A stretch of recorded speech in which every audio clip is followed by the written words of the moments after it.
नमस्कार। Challenge board में आप सभी का स्वागत है। दोस्तों, आज की इस वीडियो में हम बात करेंगे क्लास 10th साइंस का 50 मस्ट वीवीआई ऑब्जेक्टिव क्वेश्चंस जो बोर्ड परीक्षा 2025 में आने वाला है।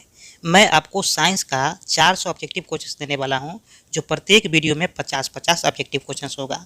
यदि आप क्लास 10th का बोर्ड परीक्षा 2025 में देने वाले हैं और आपकी तैयारी बिल्कुल जीरो है, तो घबराने की कोई ज़रूरत नहीं है, क्योंकि बोर्ड परीक्षा के सभी ऑब्जेक्टिव प्रश्न यहीं से पूछे जाएंगे। जैसा कि आपको पता है कि मैंने यहाँ पर 3 वीडियो साइंस का दे चुका हूँ, ठीक है, जो कि प्रत्येक वीडियो में 50-50 ऑब्जेक्टिव हैं, यानी कि 150 ऑब्जेक्टिव दे चुका हूँ, ठीक है। ये मेरा चौथा वीडियो है और आगे भी इसी तरीक़ा से हम 400 ऑब्जेक्टिव क्वेश्चन साइंस का देंगे, ठीक है। ध्यान रखिएगा एक बात कि आप जब इसे याद कर लेंगे तो बोर्ड एग्जाम दे करके आप मुस्कुराते हुए निकलेंगे, इस बात की गारंटी है, क्योंकि बहुत ही मस्ट इंपॉर्टेंट क्वेश्चन है और आपको मजा आने वाला है। तो आइए सीधे क्वेश्चन क्यों चलते हैं। चलिए, आप देख सकते हैं कि यहाँ पर चैलेंज बोर्ड मेरे चैनल का नाम है, ठीक है, चैलेंज बोर्ड। और यहाँ पर 50 मस्ट इंपॉर्टेंट क्वेश्चंस जो कि सेट 2 है साइंस का और पार्ट 2 है, ठीक है। अब यहाँ पर अब जो आने वाला है वीडियो सेट 3 पार्ट 1 आएगा, ठीक है। चलिए, और यहाँ पर क्लास 10th बोर्ड एग्जामिनेशन 2025, यदि आप क्लास 10th के बोर्ड परीक्षा 2025 में देने वाले हैं, ठीक है,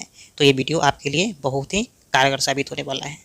तो चलिए अब सीधे क्वेश्चन की ओर चलते हैं। क्वेश्चन में कहा जा रहा है कि आप देख सकते हैं कि आधुनिक, ठीक है, क्या है, आधुनिक आवर्त सारणी के उदग्र स्तंभ निम्नलिखित में क्या कहलाते हैं, ठीक है, निम्नलिखित में क्या कहलाते हैं। तो यहाँ पर देखिए करेक्ट आंसर जो है आपका ऑप्शन बी हो जाएगा, समूह कहलाता है। क्या कहलाता है? समूह कहलाता है। तो यहाँ पर करेक्ट आंसर जो है आपका ऑप्शन बी हो जाएगा। नेक्स्ट क्वेश्चन की हम लोग बात कर लेते हैं। तो नेक्स्ट क्वेश्चन में कहा जा रहा है कि अम्लराज में सांद्र HCl एवं सांद्र NHO3 का अनुपात निम्नलिखित में क्या होता है, ठीक है, निम्नलिखित में क्या होता है। तो यहाँ पर देखिए इसका जो अनुपात होता है 3:1 के होता है, यानी कि करेक्ट आंसर आपका ऑप्शन डी हो जाएगा, ठीक है। चलिए नेक्स्ट क्वेश्चन की हम लोग बात कर लेते हैं। नेक्स्ट क्वेश्चन में कहा जा रहा है कि हरे पौधे कहलाते हैं, हरे पौधे कहलाते हैं, ठीक है। तो हरे पौधे क्या कहलाते हैं? जैसे कि स्वपोषी कहलाते हैं, मित्रजीवी कहलाते हैं, परजीवी कहलाते हैं, उपयुक्त सभी कहलाते हैं।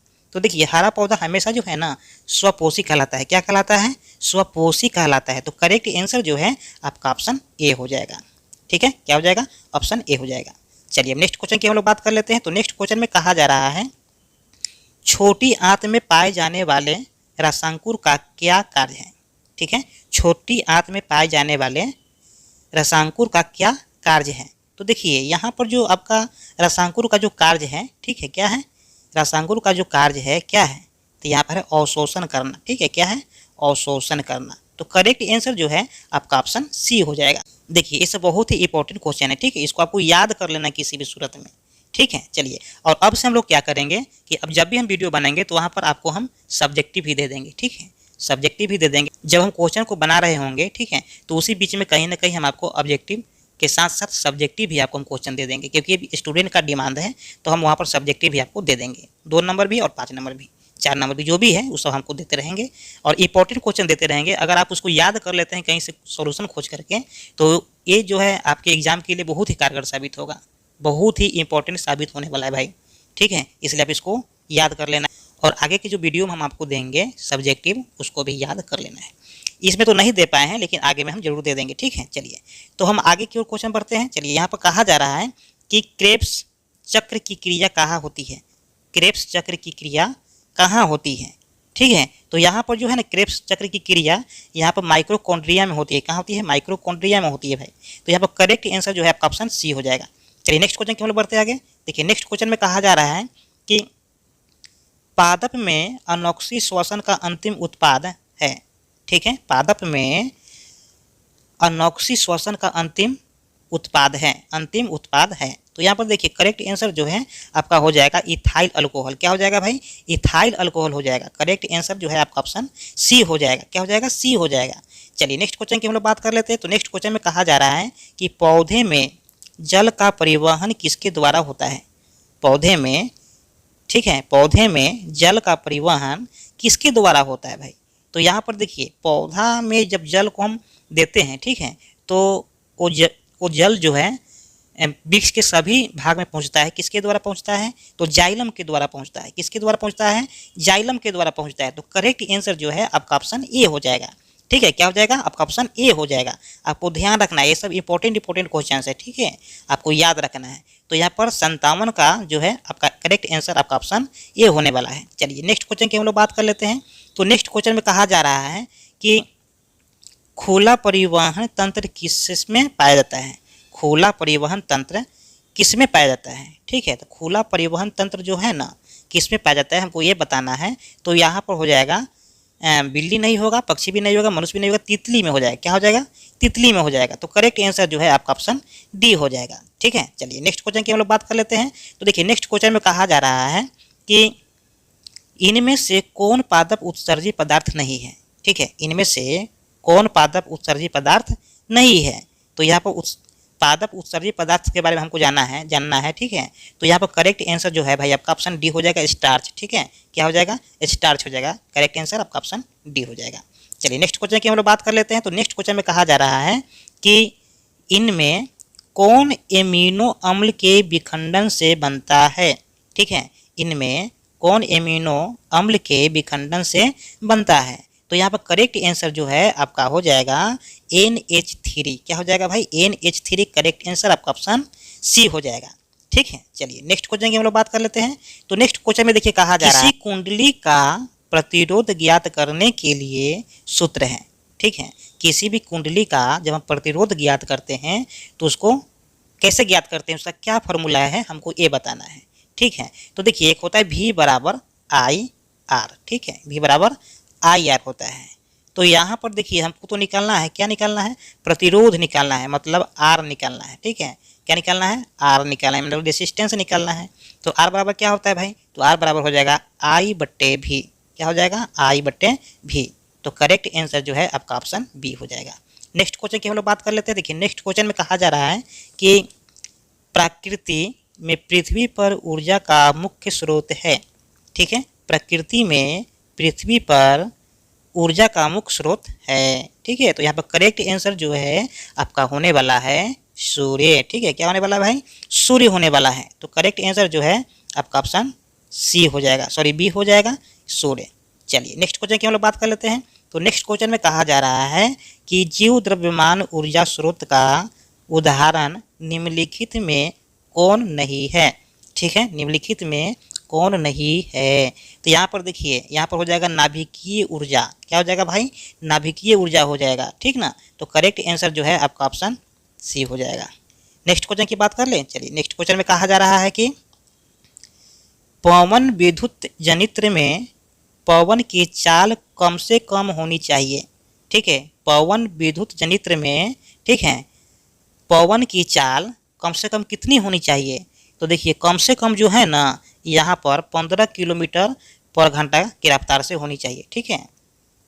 तो यहाँ पर करेक्ट आंसर जो है आपका ऑप्शन ए हो जाएगा, ठीक है। क्या हो जाएगा, करेक्ट आंसर आपका ऑप्शन ए हो जाएगा, इस बात का ध्यान रखिएगा। चलिए नेक्स्ट क्वेश्चन की हम लोग बात कर लेते हैं। तो नेक्स्ट क्वेश्चन में कहा जा रहा है साग सब्जियों का विघटित होकर कंपोस्ट बनना किस अभिक्रिया का उदाहरण है, ठीक है। साग सब्जी विघटित होकर के कंपोस्ट तैयार करना, ठीक है, किस अभिक्रिया का उदाहरण है, किस अभिक्रिया का उदाहरण है। तो ये जो है ऊष्माक्षेपी अभिक्रिया का उदाहरण है, यानी कि करेक्ट आंसर जो है आपका ऑप्शन बी हो जाएगा, ठीक है। क्या हो जाएगा, बी हो जाएगा। नेक्स्ट क्वेश्चन की हम लोग बात कर लेते हैं। तो देखिए नेक्स्ट क्वेश्चन में कहा जा रहा है कि उपचयन का, ठीक है, उपचयन वह अभिक्रिया है जिसमें क्या होता है, जिसमें क्या होता है। तो देखिए उपचयन अभिक्रिया जो है ना उसमें जो है ऑक्सीजन का योग भी होता है, हाइड्रोजन का वियोग भी होता है और इलेक्ट्रॉन का त्याग भी होता है, यानी कि सभी होता है, ठीक है। तो यहाँ पर करेक्ट आंसर जो है आपका ऑप्शन डी हो जाएगा। क्या हो जाएगा, करेक्ट आंसर आपका ऑप्शन डी हो जाएगा, ठीक ना। चलिए तो नेक्स्ट क्वेश्चन की हम लोग बात कर लेते हैं। तो नेक्स्ट क्वेश्चन में कहा जा रहा है कि हमारा शरीर पीएच के कितने परास के बीच कार्य करता है। हमारा शरीर पीएच के कितने परास के बीच कार्य करता है, ठीक है। तो यहाँ पर देखिए करेक्ट आंसर जो है आपका होने वाला है 2.1 से लेके 3.8 तक, ठीक है, यानी कि करेक्ट आंसर आपका ऑप्शन सी हो जाएगा। चलिए नेक्स्ट क्वेश्चन की हम लोग बात कर लेते हैं। देखिए नेक्स्ट क्वेश्चन में कहा जा रहा है कि बेकिंग पाउडर का अनुसूत्र क्या है। बेकिंग पाउडर का अनुसूत्र क्या है। तो बेकिंग पाउडर का अनुसूत्र तो सभी को पता होता है, NaHCO3, ठीक है। तो यानी करेक्ट आंसर जो है आपका ऑप्शन सी हो जाएगा NaHCO3। ये सब आपको याद रखना है। फार्मूला आपको किसी भी सूरत में याद रखना है, क्योंकि 4-5 नंबर आपको फार्मूला से आएगा ही, क्वेश्चन आ जाएगा। ठीक है, ऑब्जेक्टिव में आने वाला है, तो आप उसको आसानी से सोल्व कर सकते हैं जब आपको फार्मूला याद रहेगा, अनुसूत्र याद रहेगा तब। ठीक है, तो इस बात का ध्यान रखिएगा। और ये जो हम बता रहे हैं आपको फार्मूला यानी कि अनुसूत्र जो बता रहे हैं, ये बहुत ही इंपॉर्टेंट क्वेश्चन है। ठीक है, इसको बहुत बार एग्जाम में पूछा भी गया है और आगे भी पूछने की संभावना है। ऐसा बात नहीं कि आगे नहीं पूछेगा, आगे भी पूछ सकता है, ज़्यादा चांस है पूछने का इस बार भी। ठीक है, इसलिए इस क्वेश्चन को हमने सिलेक्ट किया है, बहुत ही इंपॉर्टेंट क्वेश्चन है, इसको याद रखो भाई। ठीक है, चलिए नेक्स्ट क्वेश्चन की हम लोग बात कर लेते हैं। तो नेक्स्ट क्वेश्चन में कहा जा रहा है कि सबसे कठोर तत्व कौन होता है। ठीक है, सबसे कठोर तत्व कौन होता है। तो देखिए, सबसे कठोर तत्व जो होता है ना, यहाँ पर होता है हीरा। क्या होता है भाई, हीरा होता है सबसे कठोर। क्या होता है, हीरा होता है सबसे कठोर। आपका यहाँ पर डी करेक्ट आंसर आपका हो जाएगा। चलिए नेक्स्ट क्वेश्चन की हम लोग बात कर लेते हैं कि मुक्त अवस्था में पाई जाने वाली धातु है। मुक्त अवस्था में पाई जाने वाली धातु है। ठीक है, तो मुक्त अवस्था में कौन सा धातु पाया जाता है। तो मुक्त अवस्था में जो है ना आपका सोना पाया जाता है। क्या पाया जाता है, सोना पाया जाता है। तो करेक्ट आंसर जो है आपका ऑप्शन सी हो जाएगा। क्या हो जाएगा, ऑप्शन सी हो जाएगा। नेक्स्ट क्वेश्चन की हम लोग बात कर लेते हैं। तो देखिए, नेक्स्ट क्वेश्चन में कहा जा रहा है कि कांसा का मुख्य अवयव है। कांसा का मुख्य अवयव है, ठीक ना। तो यहाँ पर हो जाएगा करेक्ट आंसर आपका Cu+Sn। ठीक है, Cu+Sn करेक्ट आंसर आपका हो जाएगा। चलिए नेक्स्ट क्वेश्चन की हम लोग बात कर लेते हैं। तो देखिए, नेक्स्ट क्वेश्चन में कहा जा रहा है कि इथाइल अल्कोहल का अनुसूत्र होता है। इथाइल अल्कोहल का अनुसूत्र होता है। तो इथाइल अल्कोहल का अनुसूत्र क्या होता है। तो देखिए, इथाइल अल्कोहल का जो अनुसूत्र होता है C2H5OH।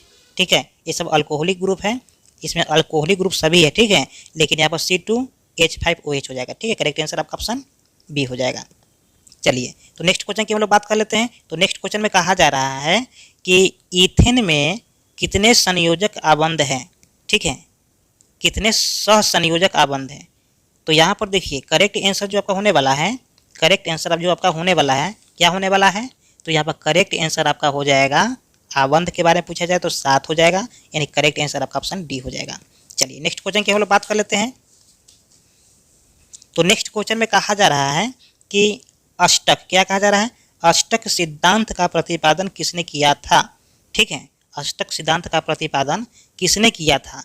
ठीक ना, तो यहाँ पर हो जाएगा न्यूलैंड्स ने किया था। किसने किया था भाई, न्यूलैंड्स ने किया था। करेक्ट आंसर आपका ऑप्शन बी हो जाएगा। नेक्स्ट क्वेश्चन की हम लोग बात कर ले। चलिए नेक्स्ट क्वेश्चन में कहा जा रहा है कि आधुनिक आवर्त सारणी में तत्वों के वर्गीकरण का आधार है। ठीक है, आधुनिक आवर्त सारणी में तत्वों के वर्गीकरण का आधार है। तो करेक्ट आंसर जो है आपका हो जाएगा परमाणु संख्या। क्या हो जाएगा भाई, परमाणु संख्या। करेक्ट आंसर आपका ऑप्शन डी हो जाएगा। चलिए नेक्स्ट क्वेश्चन की हम लोग बात कर लेते हैं। तो नेक्स्ट क्वेश्चन में कहा जा रहा है कि आवर्त सारणी में आवर्तों की संख्या कितनी है। ठीक है, आवर्त सारणी में आवर्तों की संख्या कितनी है। तो यहाँ पर आवर्तों की जो संख्या है 7 है। कितनी है भाई, 7 है। तो यहाँ पर करेक्ट आंसर जो है आपका ऑप्शन हो जाएगा 7, यानी कि ऑप्शन ए हो जाएगा 7। ठीक है, चलिए नेक्स्ट क्वेश्चन की हम लोग बात कर लेते हैं। तो नेक्स्ट क्वेश्चन में कहा जा रहा है कि CnH2n किस हाइड्रोकार्बन ग्रुप का सामान्य सूत्र है। ठीक है, CnH2n, ठीक ना, किस हाइड्रोकार्बन ग्रुप का सामान्य सूत्र है। तो यहाँ पर देखिए, सामान्य सूत्र किसका है भाई। तो देखिए, यहाँ पर जो है एल्किन का सामान्य सूत्र है। किसका है भाई, एल्किन का सामान्य सूत्र है। तो करेक्ट आंसर जो है आपका ऑप्शन बी हो जाएगा। ठीक है, क्या हो जाएगा, ऑप्शन बी हो जाएगा, एल्किन। ठीक ना, एल्केन अलग चीज़ है, एल्किन अलग है, एल्काइन अलग है, एल्काइल अलग है। ठीक है, ये सभी ग्रुप अलग अलग है, इस बात को ध्यान रखना है। एल्किन CnH2n जो होता है समान सूत्र मान फार्मूला जो होता है एल्किन का CnH2n होता है। ठीक है, चलिए नेक्स्ट क्वेश्चन की हम लोग बात कर लेते हैं। देखिए, नेक्स्ट क्वेश्चन में कहा जा रहा है कि ऑक्सीन है। क्या है भाई, ऑक्सीन है। तो ऑक्सीन है, इसमें कौन सा ऑक्सीन है हमको बताना है कि इसमें कौन सा ऑक्सीन है। तो देखिए, यहाँ पर ऑक्सीन जो है ना वासा है। ऑक्सीन क्या है भाई, वासा आपका ऑक्सीन में आ जाएगा। ठीक ना, तो करेक्ट आंसर जो है आपका ऑप्शन ए हो जाएगा। क्या हो जाएगा, ऑप्शन ए हो जाएगा। चलिए नेक्स्ट क्वेश्चन की हम लोग बात कर ले। चलिए नेक्स्ट क्वेश्चन में कहा जा रहा है द्विखंडन होता है। क्या होता है, द्विखंडन होता है। तो द्विखंडन भाई किस में होता है, तो द्विखंडन अमीबा में होता है। ठीक है, किस में होता है, अमीबा में। तो करेक्ट आंसर जो है आपका ऑप्शन ए हो जाएगा। क्या हो जाएगा, ऑप्शन आपका ए हो जाएगा करेक्ट आंसर। चलिए नेक्स्ट क्वेश्चन की हम लोग बात कर लेते हैं। तो देखिए नेक्स्ट क्वेश्चन में कहा जा रहा है मानव शरीर का सामान्य, ठीक है, रक्तचाप होता है। मानव शरीर का सामान्य रक्तचाप होता है। तो देखिए सामान्य रक्तचाप जो होता है ना 120/80 होता है, ठीक है। क्या होता है 120/80। तो यहाँ पर करेक्ट आंसर जो है आपका ऑप्शन हो जाएगा ए। क्या हो जाएगा? ऑप्शन आपका ए हो जाएगा। चलिए नेक्स्ट क्वेश्चन की हम लोग बात कर ले। चलिए नेक्स्ट क्वेश्चन में कहा जा रहा है कि इंसुलिन की कमी के कारण रोग होता है। इंसुलिन की कमी के कारण रोग होता है। तो देखिए मधुमेह रोग होता है। तो करेक्ट आंसर जो है आपका ऑप्शन यहाँ पर हो जाएगा बी। क्या हो जाएगा? ऑप्शन बी हो जाएगा। करेक्ट आंसर आपका ऑप्शन बी हो जाएगा। नेक्स्ट क्वेश्चन की हम लोग बात कर लेते हैं भाई। तो नेक्स्ट क्वेश्चन में कहा जा रहा है कि ग्वाइटर अथवा घेघा होता है, हमको ये बताना है, ठीक ना। यानी कि ये जो होता है आयोडीन की कमी के कारण होता है, ठीक है। किसके कारण होता है? आयोडीन की कमी के कारण होता है। तो यहाँ पर करेक्ट आंसर जो है आपका ऑप्शन हो जाएगा बी। क्या हो जाएगा भाई? ऑप्शन बी हो जाएगा। तो यहाँ पर करेक्ट आंसर जो है आपका ऑप्शन बी हो जाएगा। चलिए नेक्स्ट क्वेश्चन की हम लोग बात कर ले। चलिए नेक्स्ट क्वेश्चन में कहा जा रहा है कि नर युग्मक, ठीक है, नर युग्मक एवं मादा युग्मक के संलग्न को कहते हैं। क्या कहते हैं? संलग्न को कहते हैं। तो यहाँ पर देखिए परागण कहते हैं। क्या कहते हैं भाई? परागण कहते हैं। तो करेक्ट आंसर आपका ऑप्शन सी हो जाएगा। चलिए नेक्स्ट क्वेश्चन की हम लोग बात कर लेते हैं। देखिए नेक्स्ट क्वेश्चन में कहा जा रहा है कि अंडाणु निषेचित होता है। क्या होता है? अंडाणु निषेचित होता है। अंडाणु निषेचित होता है। तो करेक्ट आंसर देखिए यहाँ पर आपका हो जाएगा अंडाशय में। कहाँ होता है? अंडाशय में। कहाँ जाता है भाई? अंडाशय में। करेक्ट आंसर आपका ऑप्शन डी हो जाएगा। चलिए नेक्स्ट क्वेश्चन की हम लोग बात कर लेते हैं। तो नेक्स्ट क्वेश्चन में कहा जा रहा है कि निम्न में यौन संचारित रोग है, ठीक है, निम्न में यौन संचारित रोग है। तो यहाँ पर करेक्ट आंसर जो है आपका हो जाएगा गोनोरिया। क्या हो जाएगा भाई? गोनोरिया। करेक्ट आंसर आपका हो जाएगा ऑप्शन ए, ठीक ना। चलिए नेक्स्ट क्वेश्चन की हम लोग बात कर ले। देखिए नेक्स्ट क्वेश्चन में कहा जा रहा है कि निम्नलिखित में से कौन एक उभयलिंगी जंतु है, ठीक है। निम्नलिखित में से कौन एक उभयलिंगी जंतु है, ठीक ना। उभयलिंगी जंतु के हमें नाम बताना है, ठीक ना। तो यहाँ पर करेक्ट आंसर जो है भाई आपका ऑप्शन ए हो जाएगा केचुआ, ठीक है। ध्यान रखिएगा ये सब बहुत ही इंपॉर्टेंट क्वेश्चन हम आपको बार बार बता रहे हैं, ठीक है। बहुत ही इंपॉर्टेंट क्वेश्चन है। आपको एग्जाम में इसी प्रकार से क्वेश्चन आएगा। इस बात का पूरा ध्यान रखिएगा आप लोग, और इसको हो सके तो आप याद कर लीजिए, ठीक ना। आप जब याद कर लेंगे तो इस बात की गारंटी है कि एग्जाम हॉल से हंसते हुए निकलेंगे, ठीक है। चलिए नेक्स्ट क्वेश्चन की हम लोग बात कर लेते हैं भाई। तो नेक्स्ट क्वेश्चन में देखिए कहा जा रहा है कि कीटों के पंख और चमगादड़, ठीक है, के पंख किस तरह के अंग है? किस तरह के अंग है? तो यह हो जाएगा समवृत्ति अंग है। क्या है? समवृत्ति अंग है। करेक्ट आंसर आपका ऑप्शन सी हो जाएगा। नेक्स्ट क्वेश्चन की हम लोग बात कर लेते हैं। देखिए नेक्स्ट क्वेश्चन में कहा जा रहा है निम्नलिखित में से किसे आप उपभोक्ता की श्रेणी में रखेंगे? निम्नलिखित में से किसे आप उपभोक्ता की श्रेणी में रखेंगे? तो यहाँ पर करेक्ट आंसर जो है आपका हो जाएगा जंगली जानवर। क्या हो जाएगा? जंगली जानवर। तो करेक्ट आंसर आपका ऑप्शन सी हो जाएगा। चलिए नेक्स्ट क्वेश्चन की हम लोग बात कर लेते हैं। देखिए नेक्स्ट क्वेश्चन में कहा जा रहा है कि सही आहार श्रृंखला है। सही आहार श्रृंखला है।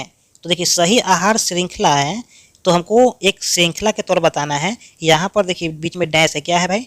बीच में डैश है, ठीक ना। यानी कि चिड़िया सांप घास, फिर मछली घास गाय, फिर बकरी घास हिरन, ठीक ना। यहाँ पर इस तरह से हाइफन है। इस बात का ध्यान रखिएगा, आपको एग्जाम में इस तरह से हाइफन मिलेगा, ठीक ना। हमको इस बताना है कि चिड़िया सांप घास, हमको एक इस तरीके से बनाना है कि आहार श्रृंखला बन जाए, ठीक ना। तो देखिए यहाँ पर आपका जो है ना करेक्ट आंसर जो होने वाला है घास। घास कौन खाएगा? हिरन। हिरन कौन खाएगा? शेर, ठीक है। एक श्रृंखला बन रहा है तो यहाँ पर करेक्ट आंसर आपका ऑप्शन डी हो जाएगा। चलिए नेक्स्ट क्वेश्चन की हम लोग बात कर लेते हैं। देखिए नेक्स्ट क्वेश्चन में कहा जा रहा है कि टिहरी बांध का निर्माण किस प्रदेश में किया गया है? ठीक है, यहाँ पर हो जाएगा किस। क्या हो जाएगा? किस हो जाएगा। किस प्रदेश में किया गया है? टिहरी बांध का निर्माण किस प्रदेश में किया गया है? तो देखिए टिहरी बांध जो है ना उत्तराखंड में। कहाँ है? उत्तराखंड में। तो करेक्ट आंसर जो है आपका ऑप्शन बी हो जाएगा। क्या हो जाएगा? करेक्ट आंसर आपका ऑप्शन बी हो जाएगा। चलिए नेक्स्ट क्वेश्चन की हम लोग बात कर ले। देखिए नेक्स्ट क्वेश्चन में कहा जा रहा है कि वन संपदा का एक उदाहरण है, ठीक है। वन संपदा का एक उदाहरण है। तो यहाँ पर करेक्ट आंसर जो है आपका हो जाएगा लकड़ी। ठीक है, वन संपदा का उदाहरण क्या है? लकड़ी है। इनकी करेक्ट आंसर ऑप्शन आपका बी हो जाएगा। इस बात का ध्यान रखिएगा। चलिए नेक्स्ट क्वेश्चन की हम लोग बात कर लेते हैं। देखिए नेक्स्ट क्वेश्चन में कहा जा रहा है कि भारत में उत्पादित प्रत्यावर्ती विद्युत धारा की आवृत्ति है। विद्युत धारा की आवृत्ति है। तो देखिए भारत में उत्पादित प्रत्यावर्ती विद्युत धारा की जो आवृत्ति है 50 हर्ट्ज है। ठीक है, क्या है? 50 हर्ट्ज है। ठीक ना। तो यहाँ पर याद रखना है आपको कि भारत में जो विद्युत धारा उत्पादित होती है प्रत्यावर्ती विद्युत धारा, उसका कितना हर्ट्ज का है? तो यहाँ 50 हर्ट्ज का है। तो यहाँ पर करेक्ट आंसर जो है आपका ऑप्शन ए हो जाएगा। चलिए नेक्स्ट क्वेश्चन की हम लोग बात कर ले। देखिए नेक्स्ट क्वेश्चन में कहा जा रहा है कि विद्युत यानी किसी विद्युत धारावाही सीधी लंबी परिनालिका के भीतर चुंबकीय क्षेत्र, ठीक है, चुंबकीय क्षेत्र क्या होता है? तो यहाँ पर देखिए विद्युत सभी बिंदुओं पर समान होता है, शून्य होता है। सभी बिंदुओं पर समान होता है, शून्य होता है। यहाँ पर फिर देखिए, यहाँ पर फिर है क्या कि परिनालिका क्या है? परिनालिका के सिरों की ओर जाने पर बढ़ता है, परिनालिका के सिरों की ओर जाने पर घटता है। यानी कि चारों विकल्प में से कोई हमें एक विकल्प चुनना है। तो यहाँ पर करेक्ट आंसर जो है ना आपका हो जाएगा सभी बिंदुओं पर समान होता है। क्या होता है? सभी बिंदुओं पर समान होता है। तो यहाँ पर करेक्ट आंसर जो है आपका ऑप्शन ए हो जाएगा। क्या हो जाएगा? करेक्ट आंसर आपका ऑप्शन ए हो जाएगा। क्या हो जाएगा? करेक्ट आंसर आपका ऑप्शन ए हो जाएगा। ठीक है, ध्यान रखिए इस बात का। चलिए नेक्स्ट क्वेश्चन की हम लोग बात कर लेते हैं। देखिए नेक्स्ट क्वेश्चन में कहा जा रहा है कि जल विद्युत संयंत्र किस ऊर्जा का विद्युत ऊर्जा में रूपांतरित करता है? ठीक है, जल विद्युत संयंत्र किस ऊर्जा को विद्युत ऊर्जा में संयंत्रित करता है? ठीक है, तो यहाँ पर करेक्ट आंसर जो है आपका होने वाला है, क्या होने वाला है? नाभिकीय ऊर्जा। क्या होने वाला है? नाभिकीय ऊर्जा। करेक्ट आंसर आपका ऑप्शन बी हो जाएगा। चलिए नेक्स्ट क्वेश्चन की हम लोग बात कर लेते हैं। तो नेक्स्ट क्वेश्चन में कहा जा रहा है कि यहाँ पर देखिए रिएक्शन है, यानी कि Na2SO4 एक्वा, ठीक है, या फिर BaCl2 एक्वा है, फिर BaSO4S है। ठीक है, यहाँ पे Na2Cl एक्वा है। तो यहाँ पर हमको जो रिएक्शन हो करके इसको जब रिएक्ट किए हैं इन दोनों के साथ में, तो हमारे पास में ये प्रोडक्ट आया है। ठीक है ना। तो ये जो प्रोडक्ट आया है किस अभिक्रिया के दौरान आया है, हमको ये बताना है। ठीक है, किस अभिक्रिया के दौरान आया है? तो यहाँ पर देखिए द्विविस्थापन अभिक्रिया के दौरान आया। क्या आया है? द्विविस्थापन अभिक्रिया के दौरान आया है। तो करेक्ट आंसर जो है आपका ऑप्शन सी हो जाएगा। क्या हो जाएगा? करेक्ट आंसर आपका ऑप्शन सी हो जाएगा। चलिए नेक्स्ट क्वेश्चन की हम लोग बात कर लेते हैं। तो देखिए नेक्स्ट क्वेश्चन में कहा जा रहा है कि किस रासायनिक यौगिक को गर्म करने पर प्लास्टर और पेरिस प्राप्त किया जा सकता है? ठीक है, किस रासायनिक यौगिक को गर्म करने पर प्लास्टर और पेरिस प्राप्त किया जा सकता है? तो यहाँ पर करेक्ट आंसर जो है आपका हो जाएगा जिप्सम। क्या हो जाएगा भाई? जिप्सम हो जाएगा। क्या हो जाएगा? जिप्सम हो जाएगा। तो करेक्ट आंसर आपका ऑप्शन यहाँ पर बी हो जाएगा। चलिए क्या हो जाएगा? करेक्ट आंसर आपका ऑप्शन बी हो जाएगा। चलिए नेक्स्ट क्वेश्चन की हम लोग बात कर लेते हैं। देखिए नेक्स्ट क्वेश्चन में कहा जा रहा है कि एसिटिक अम्ल का IUPAC नाम है। ठीक है, एसिटिक अम्ल का, किसका? एसिटिक अम्ल का। तो यहाँ पर देखिए एसिटिक अम्ल का जो IUPAC नाम होता है इथेनोइक अम्ल होता है। क्या होता है? इथेनोइक अम्ल होता है। तो यहाँ पर करेक्ट आंसर जो है आपका ऑप्शन सी हो जाएगा। ठीक है, चलिए नेक्स्ट क्वेश्चन की हम लोग बात कर लेते हैं। तो नेक्स्ट क्वेश्चन में कहा जा रहा है कि स्लाइड को सर्वप्रथम कंपाउंड माइक्रोस्कोप से देखा जाता है। ठीक है, स्लाइड को सर्वप्रथम कंपाउंड माइक्रोस्कोप से देखा जाता है। ठीक ना। तो यहाँ पर करेक्ट आंसर जो है आपका हो जाएगा, क्या हो जाएगा? तो यहाँ पर करेक्ट आंसर आपका हो जाएगा 10x पर। ठीक है, क्या हो जाएगा? 10x पर हो जाएगा। आपका करेक्ट आंसर ऑप्शन बी हो जाएगा। चलिए नेक्स्ट क्वेश्चन की हम लोग बात कर लेते हैं। देखिए नेक्स्ट क्वेश्चन में कहा जा रहा है कि निम्नलिखित कौन सी अनैच्छिक क्रिया नहीं है? ठीक है, निम्नलिखित कौन सी अनैच्छिक क्रिया नहीं है? तो यहाँ पर देखिए करेक्ट आंसर जो होने वाला है आपका हो जाएगा लार आना। ठीक है, क्या ना? लार आना, यानी कि मुंह से जो लार आता है वो लार की बात हो रहा है। ठीक है, तो यहाँ पर करेक्ट आंसर जो है आपका ऑप्शन सी हो जाएगा।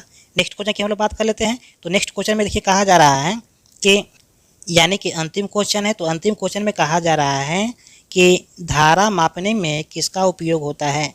धारा मापने में किसका उपयोग होता है? तो एमीटर से हम लोग धारा मापते हैं। ठीक है, तो यहाँ पर करेक्ट आंसर जो है आपका ऑप्शन ए हो जाएगा।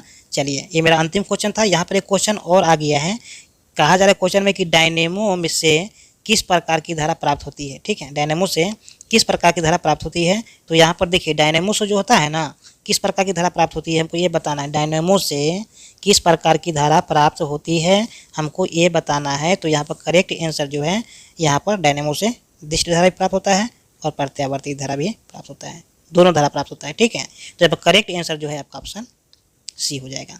ठीक है, चलिए, तो इस तरीक़ा से आप लोगों ने अभी अभी देखा है 1 से लेकर के 50 तक क्वेश्चन, यानी कि 50 क्वेश्चन ऑब्जेक्टिव का सॉल्यूशन देखा है, जो कि बहुत ही इंपॉर्टेंट क्वेश्चन है एग्जाम के दृष्टिकोण से। ठीक है, तो इस तरीक़े से आप देख सकते हैं कि यहाँ पर जो मेरा है आज का जो सेक्शन है ख़त्म हो गया।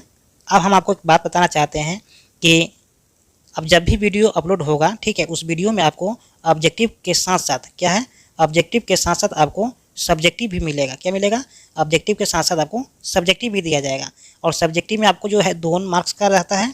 ठीक है, और फिर यहाँ पर जो 4 मार्क्स या 5 मार्क्स का जो भी कर लीजिए, यहाँ पर ये सब आपको दिया जाएगा। आपको वीडियो को पूरा देखना है, इस वीडियो में कहीं ना कहीं ज़रूर दिए होंगे जो आपसे वीडियो अपलोड होगा उस वीडियो में। ठीक है, इसलिए आपको हम आपसे रिक्वेस्ट करते हैं कि आप जब आपको अब सब्जेक्टिव टाइप का क्वेश्चन दें तो उसको याद जरूर कर लीजिएगा। सिर्फ हम आपको क्वेश्चन देंगे, क्या देंगे, सिर्फ आपको हम क्वेश्चन देंगे, उसको आपको याद कर लेना है। कहीं ना कहीं जाकर के उसको सर्च करके मोबाइल से हो या फिर कहीं गाइड से हो या फिर यहाँ पर नोट से हो, किसी भी ना किसी तरीक़ा से उसको जो है सोल्यूशन आपको खोज लेना है और उससे आपको सोल्यूशन खोज करके याद कर लेना है। अगर किसी कारण से आपको नहीं मिल रहा है तो हमें आप कमेंट करेंगे कि हमें सब्जेक्टिव भी दे दीजिए सर, तो हम आपको सब्जेक्टिव भी प्रोवाइड करवा देंगे। ठीक है, तो उम्मीद करते हैं कि ये वीडियो आपको समझ में आ गया होगा। फिर मिलते हैं एक और नए वीडियो में, तब तक के लिए जय हिंद, जय भारत।